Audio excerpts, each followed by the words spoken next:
Later, the following events took place. Naboth the Jezreelite had a vineyard in Jezreel, beside the palace of King Ahab of Samaria. And Ahab said to Naboth, "Give me your vineyard, so that I may have it for a vegetable garden. Because it is near my house, I will give you a better vineyard for it.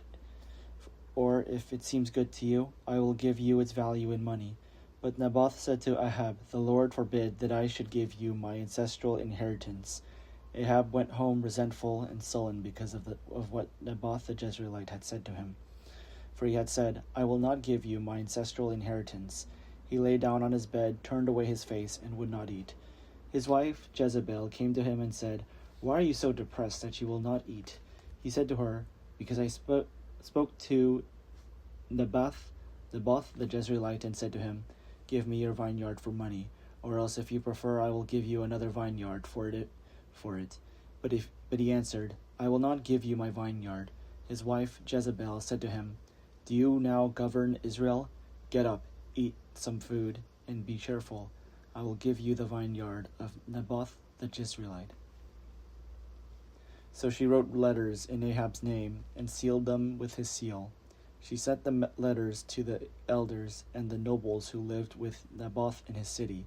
She wrote in the letters, "Proclaim a fast and seat Naboth at the head of assembly. Seat 2 scoundrels opposite him, and have them bring a charge against him, saying, 'You have cursed God and the king.' Then take him out and stone him to death. The men of his city, the elders and the nobles who lived in his city, did as Jezebel had sent word to them, just as it was written in the letters that she had sent to them.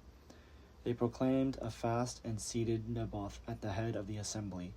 The 2 scoundrels came in and sat opposite him, and the scoundrels brought a charge against Naboth in the presence of the people, saying, 'Naboth cursed God and the king.' So they took him outside the city and stoned him to death.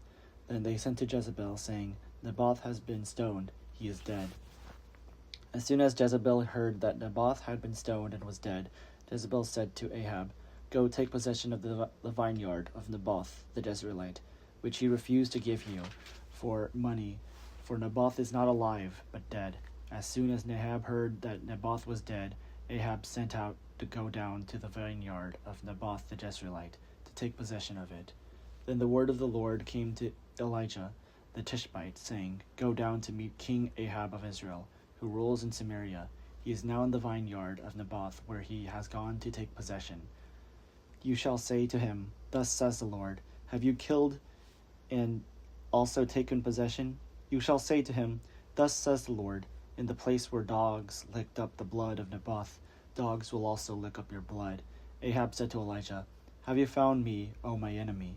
He answered, I have found you, because you have sold yourself to do what is evil in the sight of the Lord.